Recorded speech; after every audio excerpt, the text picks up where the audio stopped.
In the early 17th century, the ruler of Japan, the Shogun, was told this story. One day, the king of the Portuguese said to his council,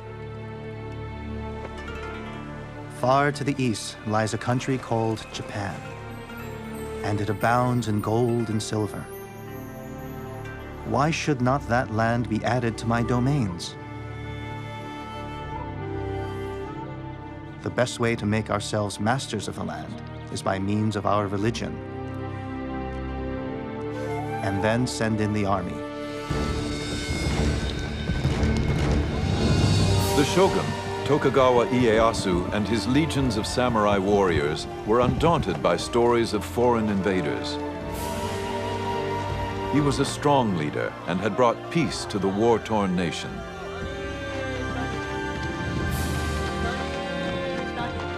Yet foreign dangers and internal unrest remained a threat. As Japan deferred to the will of the Shogun, eyewitnesses wrote of these remarkable times. These are their memoirs of Japan's secret empire.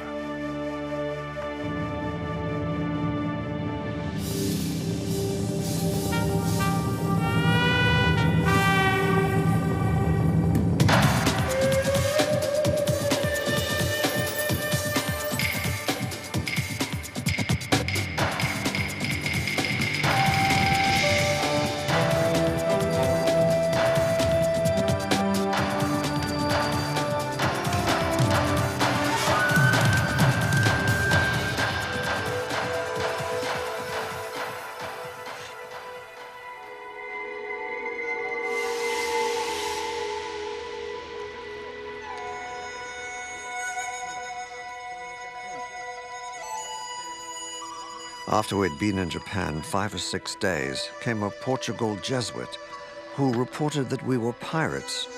We looked always that we should be set upon crosses, which is the execution of this land. I looked every day to die. Rescued from the sea and imprisoned, William Adams, the first Englishman in Japan, had good reason for concern. It was the year 1600, and Portuguese Catholics had long held a monopoly on trade in Japan. At the time William Adams arrived, there had been religious wars in Europe, and the Catholic missionaries were not at all happy when they heard that an Englishman and an English Protestant had been washed up in Japan. The most powerful warlord in Japan, Tokugawa Ieyasu, commanded Adams to his castle. Rather than ordering his execution, he wanted to know more about this stranger.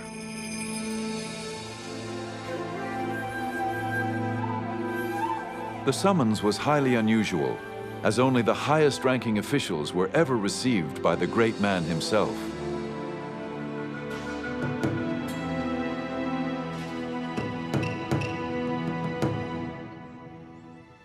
The ruler demanded of me of what land I was, and what moved us to come to his land, being so far off. I showed him the name of our country, and that our land desired friendship. It appeared that Ieyasu was interested in more than friendship. He asked whether our country has wars. I answered him, yea, with the Spaniards and Portugals. He asked me diverse questions of my religion and what way we came to the country. From one thing to another, I abode with him till midnight. As the meeting came to an end, Adams dared to make a parting request on behalf of his Dutch employers. I desired that we might have trade with your country, the same as the Portugals and Spaniards. To Ieyasu, this was welcome news. Ieyasu valued trade with the Portuguese and Spanish merchants, but was wary of their Catholic missionaries who preached obedience to a God more powerful than he.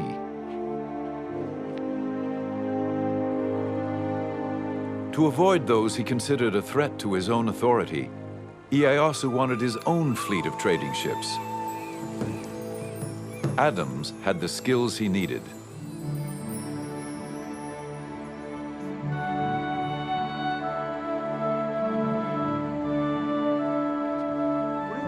The English pilot had apprenticed as a shipwright.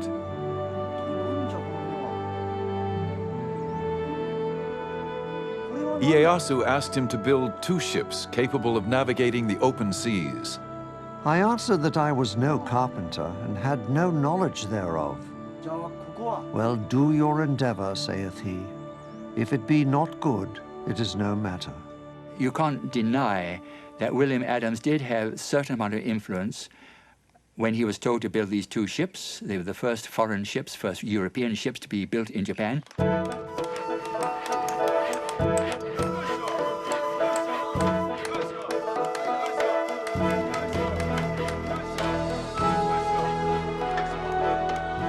They were built with Japanese workers, of course, under his supervision.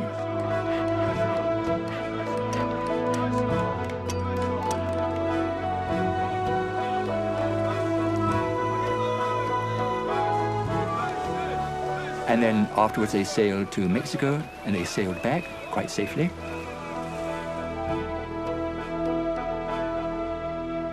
Ieyasu now had the leverage he desired.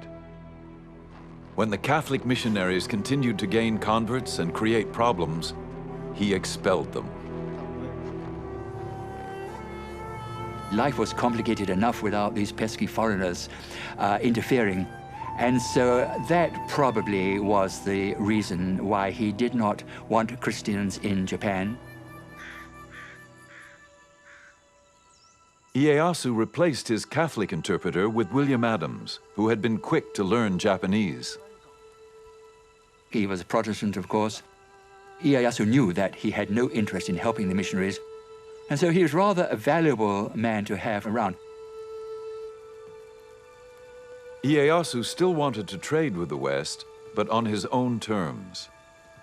Adams convinced Ieyasu that the Protestants did not want to convert his people. Ieyasu soon made him his commercial agent, and Adams negotiated especially favorable terms for the growing Dutch East India Company. The Hollanders be now settled, and I have got them trading privileges as the Spaniards and Portugals could never get in their 50 years in Japan.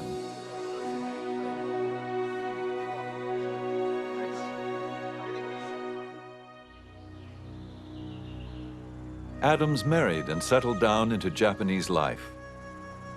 He adopted Japanese dress and was awarded the right to wear the 2 swords of the samurai. And he was given an estate with about 70 or 80 servants, which is pretty good, far better than his standard of living in England would have been, of course. And I think towards the end he lost his desire to go back to England because he would just be a working class man in England, where back in Japan he has 80 servants to wait and hand and foot on him.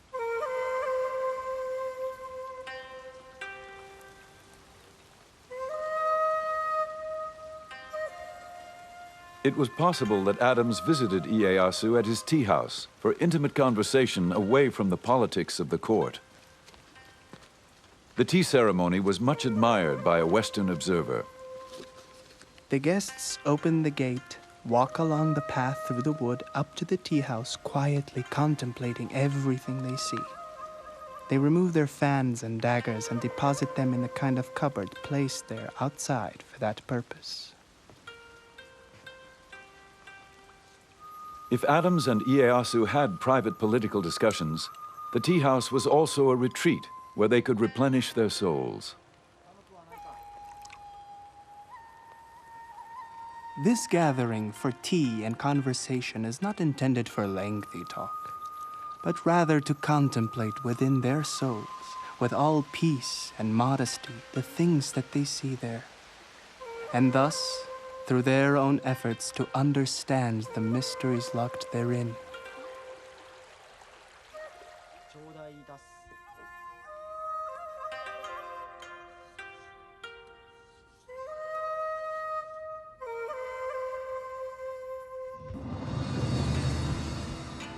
For Ieyasu, unsettling foreign influences could jeopardize the peace he worked so hard to forge. But the biggest challenge would be to maintain control of the 260 fiercely independent warlords and their formidable samurai armies.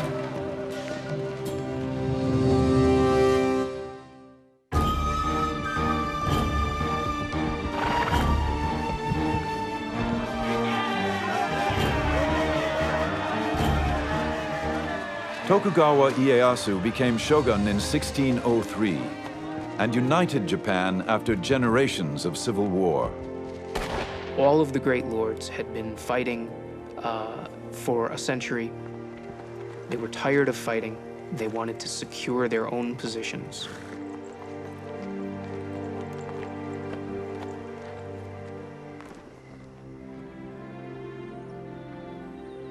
But as a court chronicler documented, the task ahead would not be easy. Although he had conquered the country on horseback, being a man of wisdom, he fully appreciated the impossibility of governing the country on horseback. He was interested only in discovering the key to government, how to govern oneself, the people, and the country. 家康公はですね、リーダーとしてどういう点が優れてたか。 What made Ieyasu superior as a leader was that he surrounded himself with capable people who believed in him. There's a story about a low-ranking samurai who asked to meet with him. Ieyasu listened attentively. After the man left, a higher-ranking lord said to Ieyasu, "What a waste of your time." Ieyasu replied, "It took great courage for that man to approach me. If I didn't listen, he would never come again." Peace would not be secured by leadership alone. Ieyasu had to curb the power of the daimyo, the feudal lords. These lords are building enormous territorial, centralized domains. What the feudal lords are trying to do is essentially control everything and everybody within their territories. They control all the fighting men, they control all the peasants, they control all the resources. Ieyasu allowed the daimyo to rule their own domains, but he prohibited them from doing anything that might enhance their power or status relative to each other. In Tokugawa, Japan, a daimyo was restricted to only one castle, and to enlarge it, he had to receive permission. A new ship? Ask the shogun. Arrange a new alliance through marriage, only if the shogun approved. Ieyasu would maintain the peace through this ordered control, and it extended through all levels of society.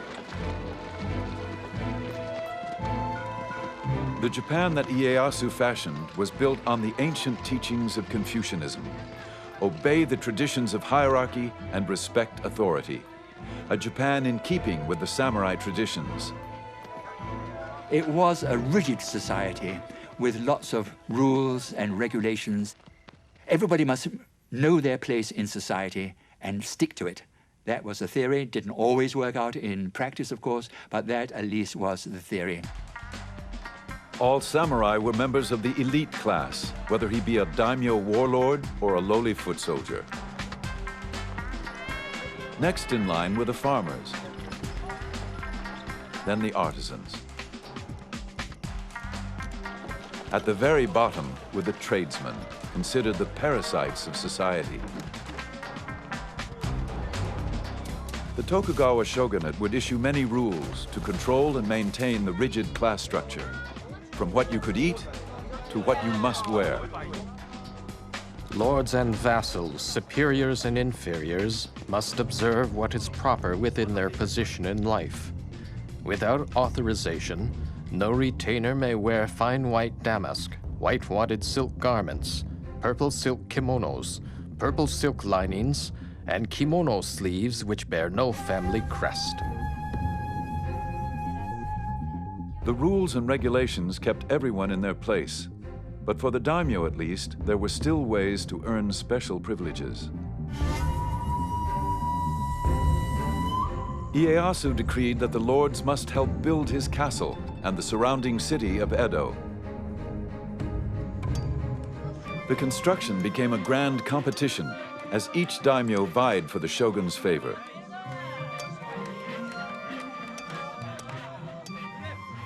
Soon they transformed the small castle and backwater village of Edo into a magnificent domain.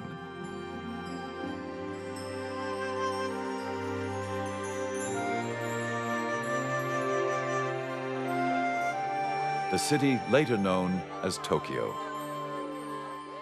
The streets are far broader, longer and straighter than the streets of Spain.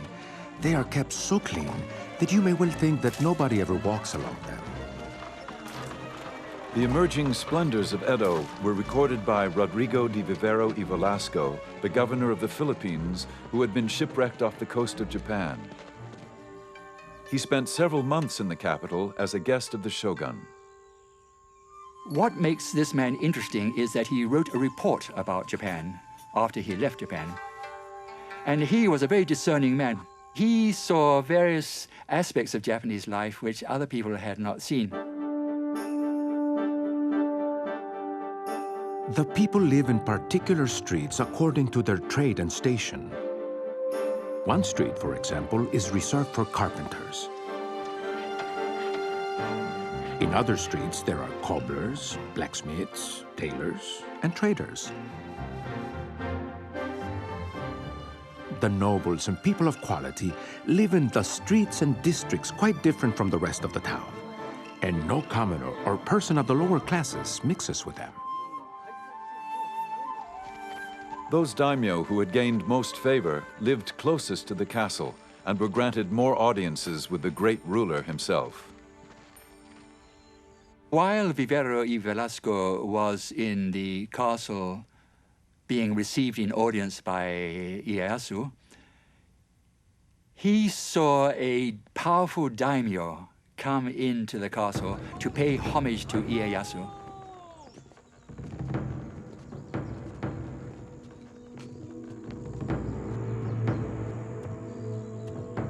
There entered one of the greatest nobles of Japan, whose rank was evident from the gifts he brought. Bars of silver and gold, silk robes. All this was first placed on some tables, but I do not believe the ruler even looked at it.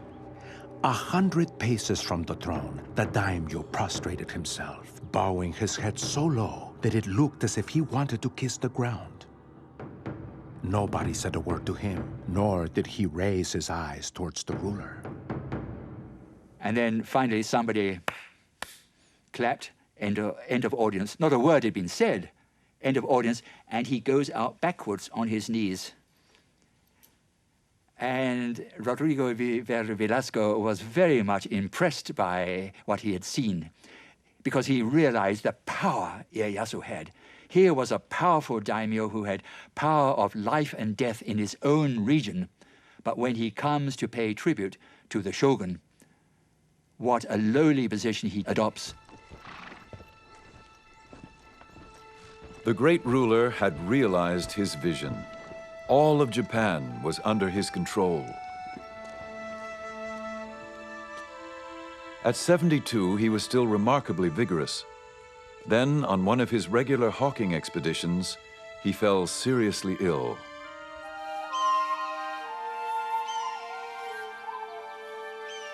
As he lay dying, he planned the details of his funeral.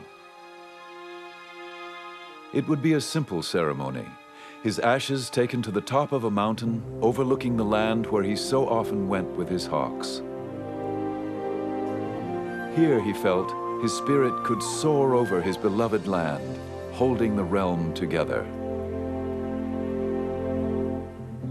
Ieyasu had carefully forged his well-ordered society. He would not leave the future of Japan to whim. He called his family to his side. He told his children and grandchildren who were gathered around, "Because you are my descendants, you will become shogun. As shogun, it is important that you rule the country for the benefit of the people, or you will be punished by heaven. As shogun, you must govern for the good of the country.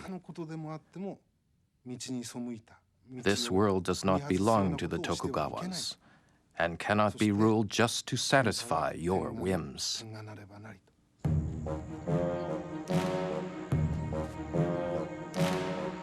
Among the family members was a young grandson, destined to become shogun. The child, Iemitsu, would grow up determined to carry on in the footsteps of his famous grandfather.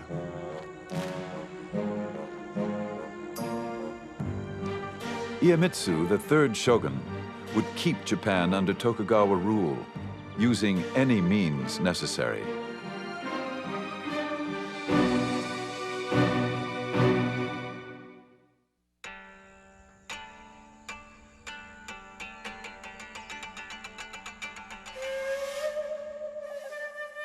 The third Tokugawa shogun, Iemitsu, worshipped his late grandfather.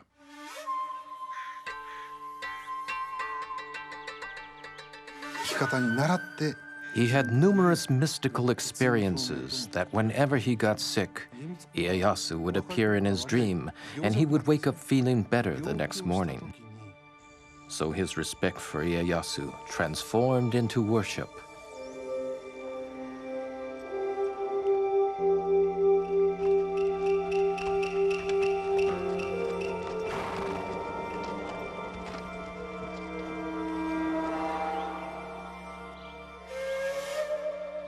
Iemitsu always carried a charm containing a piece of paper saying, "To live according to the way his grandfather would have lived."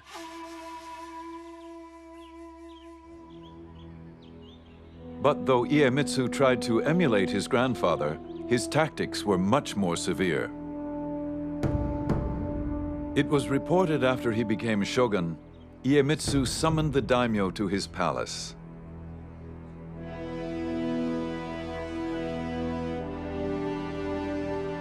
The lords waited all day in the cold without food or shelter.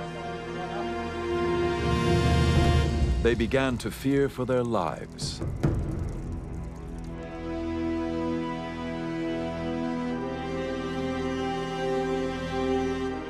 Until at last, they were called into Iemitsu's inner sanctum, where he delivered his ultimatum.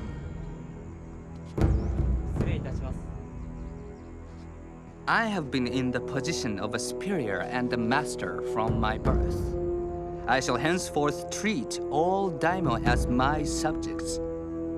Those of you who may disobey me may quickly return to your provinces, repair your castles, and prepare for arms. I shall act accordingly. Iemitsu is a fascinating shogun. He's the first shogun who doesn't lead troops in battle. He had not proved himself on the battlefield. He did not have his own men who came with him into office when he became shogun. Iemitsu inherited a nation at peace.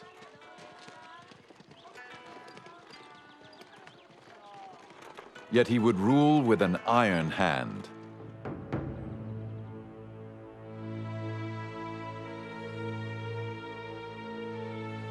He listened to few and spared no one. He would not tolerate competition, not even sibling rivalry. He ordered his younger brother to commit suicide.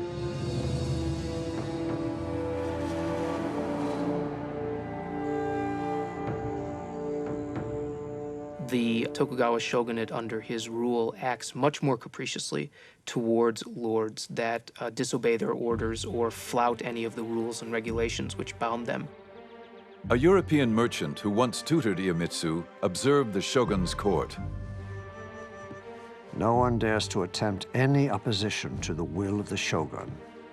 Whatever injustice the shogun may commit, or into whatever extravagance of excesses he may plunge, they praise or approve of all. But ruling by fear alone could also breed revolt. Iemitsu had to keep the daimyo lords' allegiance, all 260 of them.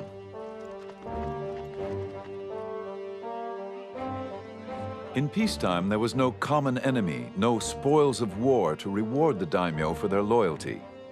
Iemitsu had to find some other way to control the daimyo lords. They were commanded to appear at Iemitsu's court in Edo.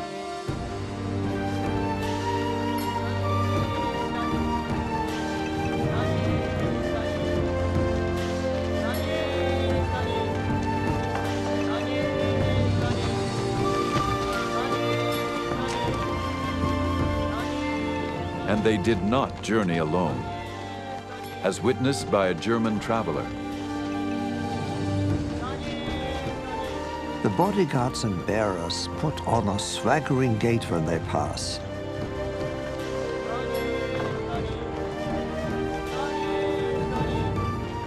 With every step, they kick up their heels nearly to their backsides, and at the same time thrust the opposite arm forward. It looks as if they're swimming in the air.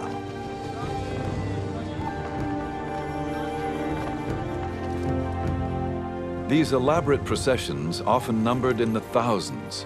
They were part of a system known as alternate attendance. The alternate attendance system had been evolving over the decades of Tokugawa rule, and primarily what it meant is that great lords had to spend part of the year in Edo and part of the year back in their domains. They had to travel back and forth according to strictly set schedules, while their wives and children had to spend all their time in Edo. This was the single greatest administrative control on the outer lords during the Tokugawa shogunate.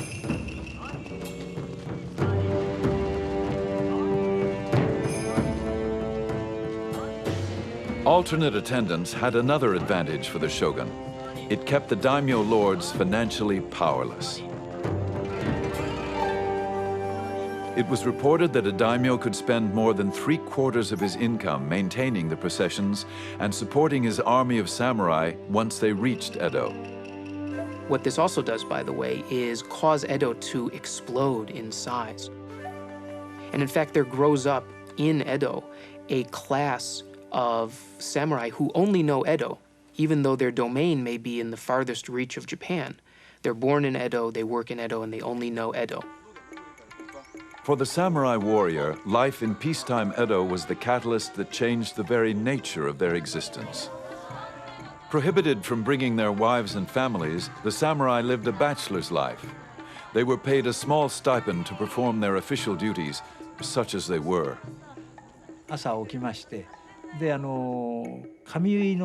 They would get up in the morning and have their hair dressed by a fellow samurai.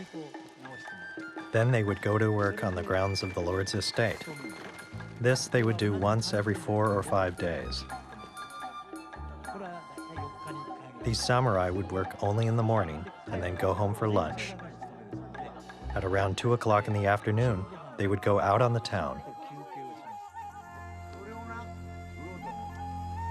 It was a life that the once proud warrior could never have imagined. Edo was becoming a city of samurai whose job description was rapidly changing from soldier to bureaucrat. The life of a samurai, they aren't allowed to work. They're given enough money to live on.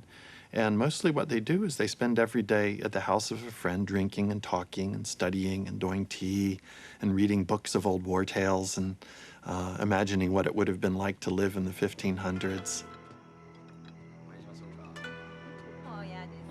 Life in 17th century Japan did not include the hazards of war. Yet peace brought its own perils. Rules and regulations were strict, and the penalties could be severe for any who dared disobey.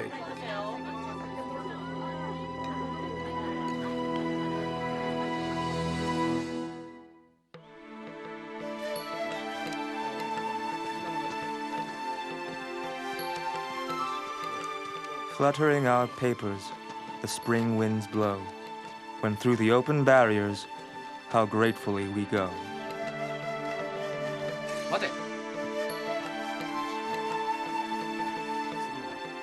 Five government highways led to the shogun's capital of Edo, all with inspection barriers to enforce Iemitsu's laws.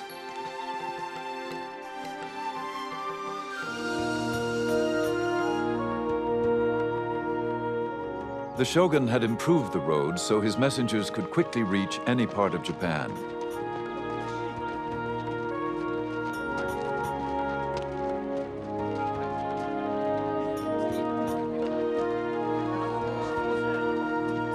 These roads also made it easier for the daimyo and their samurai warriors to travel to Edo.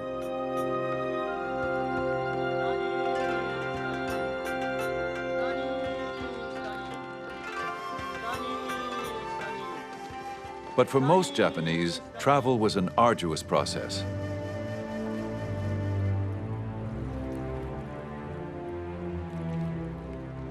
A multitude of rules and regulations monitored who came in and who went out of the city of Edo.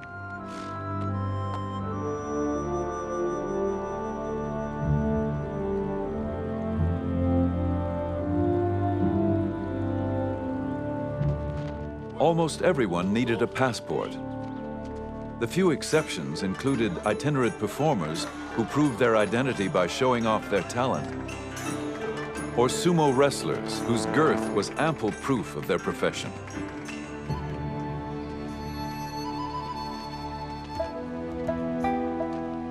Farmers were routinely denied permission to travel from village to village.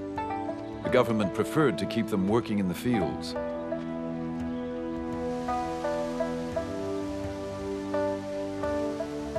Those without the proper papers often tried to avoid the inspection posts by slipping by on side roads. If caught, there were severe penalties. A traditional Japanese-style punishment meant crucifixion for a man, for a woman, enslavement or enforced servitude.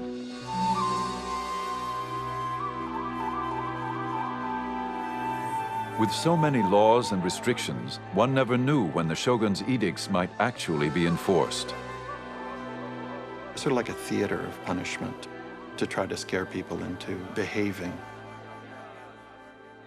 Some ruler might decide that morals are going to hell in a handbasket and suddenly grab one person and punish them severely.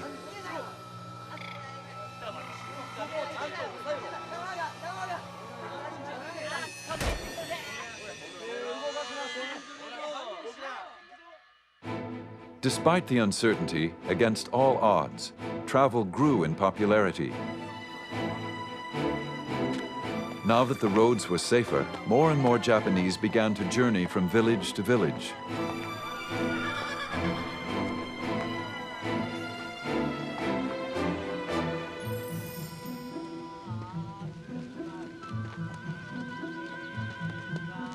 The most traveled road was the Tokaido, which ran for 300 miles from Kyoto to Edo. 53 rest stops dotted the highway.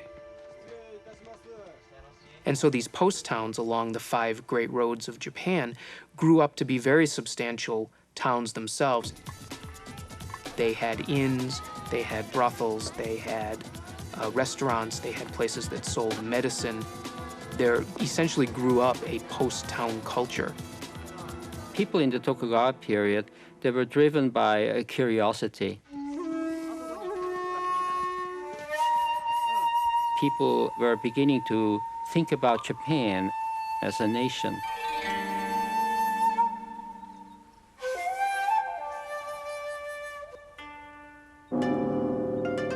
Travel diaries became bestsellers. Inoue Tsujo was a young samurai woman writer who kept a diary as she traveled the Tokaido Road. A mountain range rises above the clouds, and splashing water gashes over the rocks, making an ear-splitting noise. On the way up, we feel that we are being knocked down backwards, and on the way down, we feel that we are slipping all the way. Thus, we are often fearful.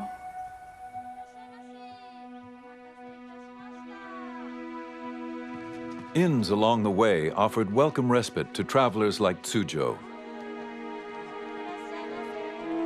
She was on her way to Edo to serve in the residence of a high-ranking samurai.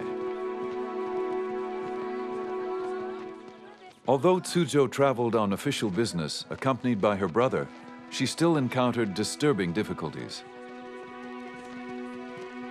All travelers faced strict regulations, but women had an especially hard time. It was very difficult for women to travel in the 17th century. Firstly, because they had to get the permission of the household, who usually thought they would be better cleaning and cooking.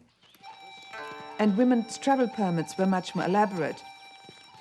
Many checkpoints wouldn't permit women to pass because women had to have a thorough inspection, their bodies searched, and many checkpoints didn't have female officers to conduct that body search.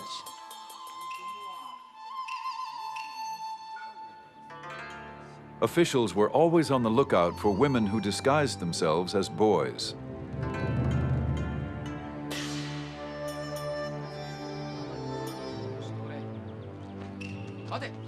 When Suzhou arrived at the barrier station, she was ordered to appear before an older woman guard.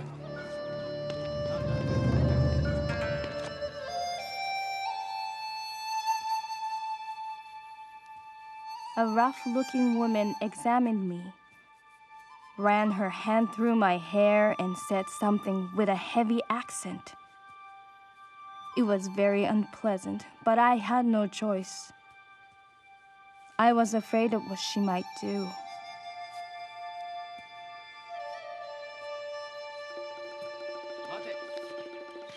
At another post, she experienced difficulties due to the wording of her permit.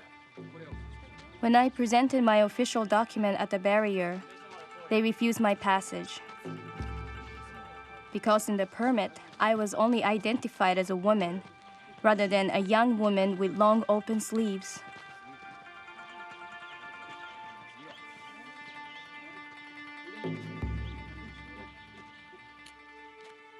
I had to go back to the inn.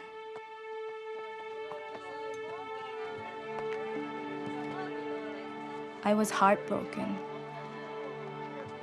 Suzhou worried if she would be allowed to continue her journey. It was a sleepless night, as she wrote in her diary. My tears darkened the light of a candle. How restless I feel. Everything is depressing beyond description. In the dawn around 4 o'clock, I heard travelers gathering around and calling each other, a horse neighing and the sounds of stirrups. I feel envious. I have spent days and nights brooding over the obstacles facing women.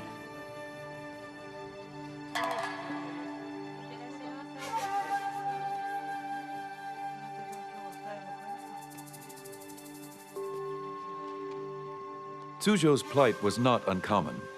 Under Iemitsu's reign, anybody who did not follow his rules could be punished. But there was one group persecuted simply because of their beliefs: the Christians.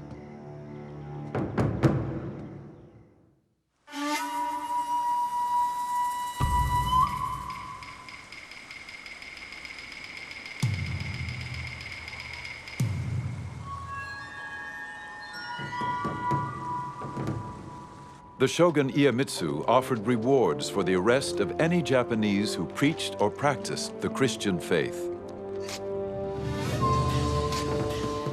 Any informer revealing the whereabouts of the followers of priests must be rewarded accordingly. If anyone reveals the whereabouts of a high-ranking priest, he must be given 100 pieces of silver.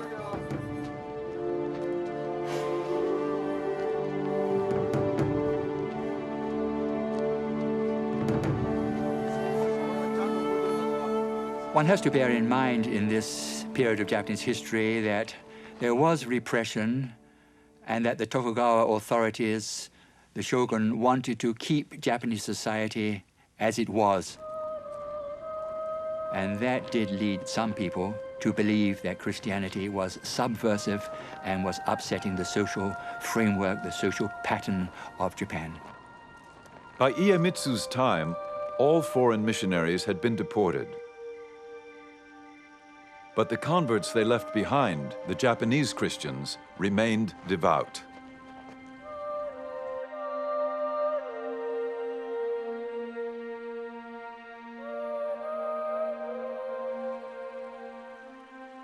For many of the Japanese Christians, the faith ran very, very deep indeed, especially in those areas where Christianity had really set down roots for 3 or 4 generations.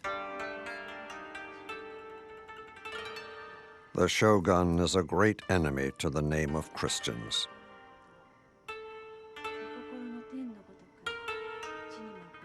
A European merchant observed the growing persecutions.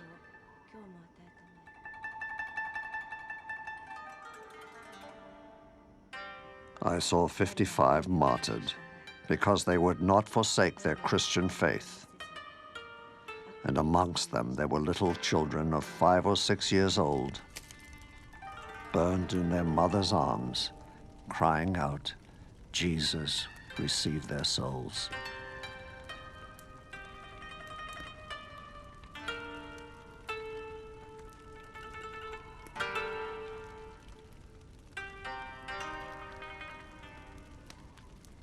I would say the third shogun, Iemitsu, I think became morbidly pathologically fearful of Christianity. They thought that this was a threat to our power.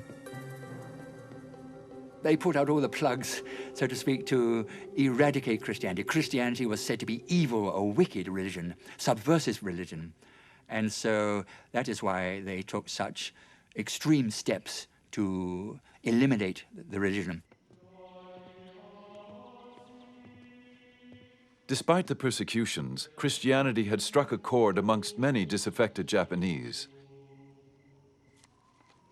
They grew defiant, even willing to be martyred for their beliefs. I am a Japanese and Jesuit brother. I have not committed any crime, but die only for having preached the religion of our Lord Jesus Christ. I greatly rejoice to die for this cause. For me, this is a great blessing. I guarantee and affirm that there is no other way to salvation except by the Christian path.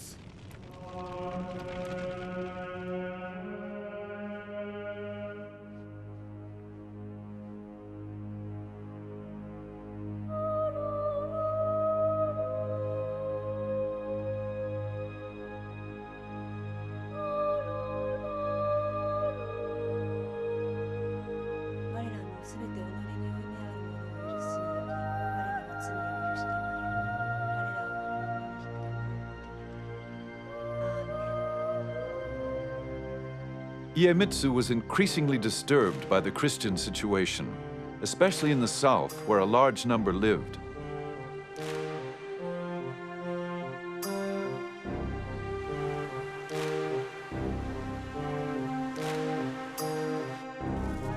Even worse, many of the Christians were former samurai, now forced to work as laborers or farmers.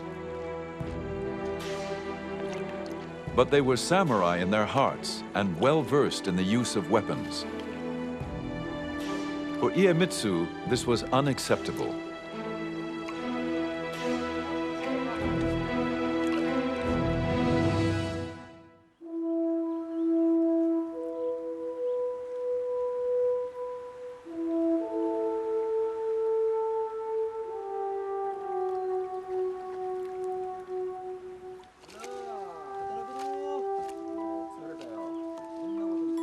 The shogun's iron hand extended to every detail of a peasant's life.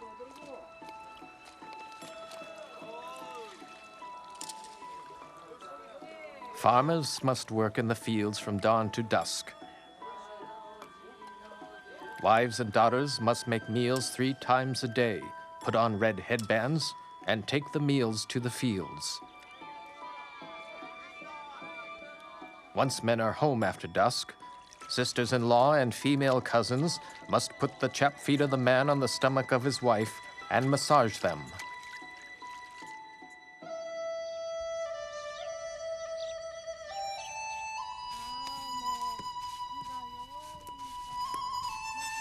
If the shogun's intolerable edicts weren't bad enough, the farmers were also heavily taxed. There were taxes on windows and shelves, a head tax on each newborn child, and a whole tax to bury the dead. The farmers were taxed in rice, the currency of the day.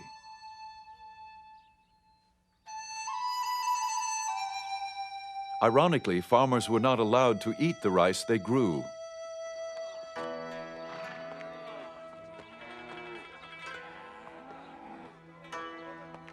These taxes were collected by the daimyo to finance their elaborate processions to Edo,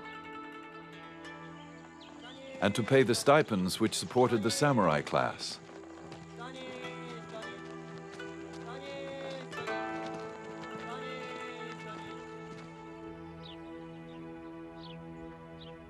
The farmers were in dire straits, as a Japanese writer lamented. Year by year, the farmers grew more exhausted. How could they sustain life itself under those circumstances?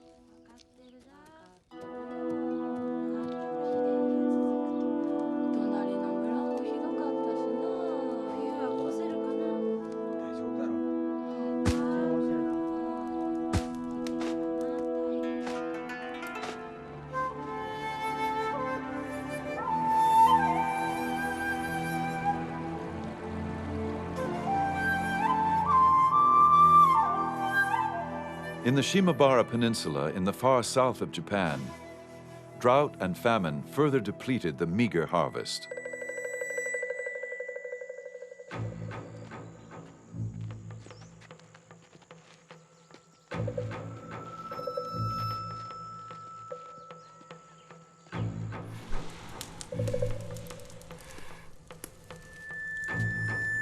Those who could not pay the taxes were punished severely. In mid-December 1637, a single event ignited the long smoldering fuse.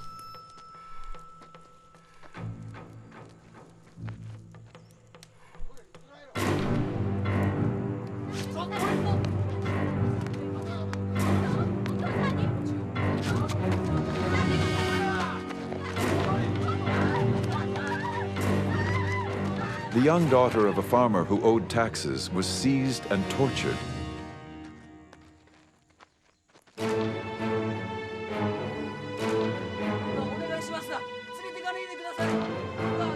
Furious with grief, the father and his friends killed the local governor, and the whole village, samurai, peasants, and Christians, rose in revolt.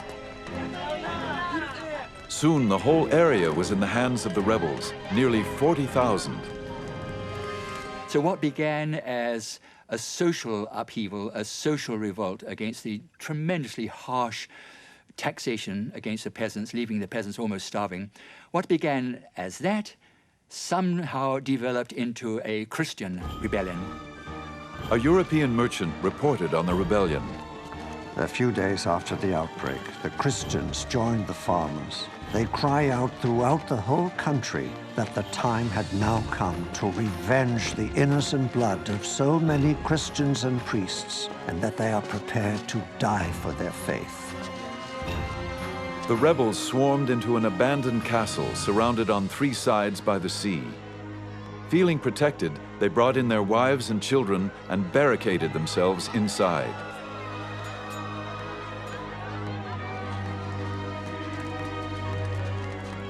This was very upsetting. The peasants, who were the lowest of the low, the poor people, they had no right to rebel. And not only have they rebelled and revolted, but they were doing darned well militarily. And so no wonder the Shogun was worried about this, because this might set an example to other parts of the country that had become unsatisfied with the crushing taxes which the peasants were paying. The Shogun didn't tolerate dissidents, especially any who looked to Jesus for help. He sent his troops to Shimabara to quell the rebellion. But for 4 bloody months, even as food ran out, the rebels managed to hold off the government attacks.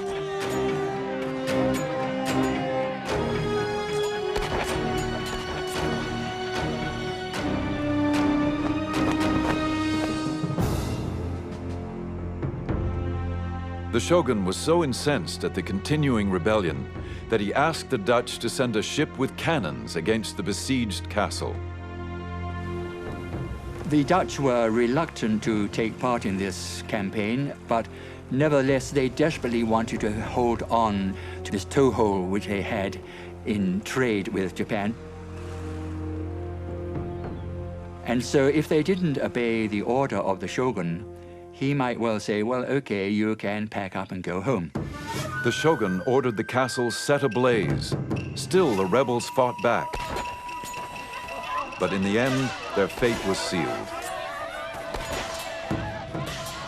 And the castle fell finally through starvation, and then followed a dreadful slaughter.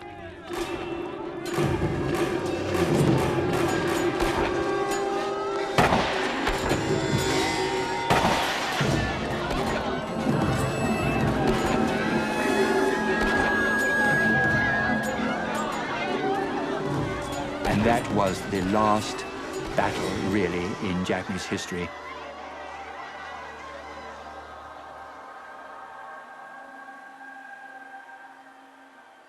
The Shimabara Rebellion was the excuse the shogun needed to finally eradicate Christianity from Japan. The shogun decided draconian measures. We will cut off Japan from all Christian influence. Now, how can you do that? We will isolate Japan. These foreigners, of course, so much trouble, I suppose he was thinking. They are an unnecessary complication to our life. So why not try to preserve Japanese society as is now? We don't want changes. The third shogun issued laws restricting travel outside of the country. On penalty of death, no Japanese could leave Japan, and those who were already abroad could not return. To ensure his edicts were obeyed, he destroyed all ships of seagoing capacity. Then he forbade the entry of any ship of European origin. Only the Dutch were allowed to stay and trade, but with severe restrictions. The maritime restrictions are designed to prevent any unauthorized contact with the outside world. They're designed to control trade, and they're designed to prevent Christian missionaries from reaching Japan and being able to proselytize. And they form the bedrock of Tokugawa foreign policy for the life of the shogunate, which is sometimes called the beginning of the isolation of Japan. Two years later, in defiance of the shogun's ban, an official Portuguese trade delegation arrived in Japan.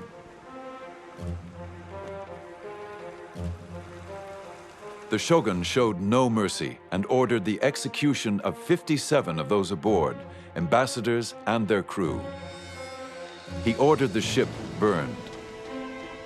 The few survivors were sent back with this warning: a similar penalty will be suffered by all who come to these shores from Portugal, whether they be ambassadors or sailors, whether they come by error or driven by storm.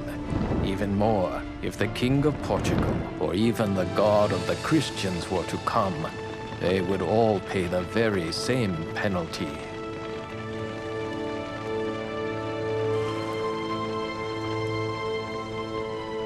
The doors of Japan clanged shut and were not opened again to the West for 200 years.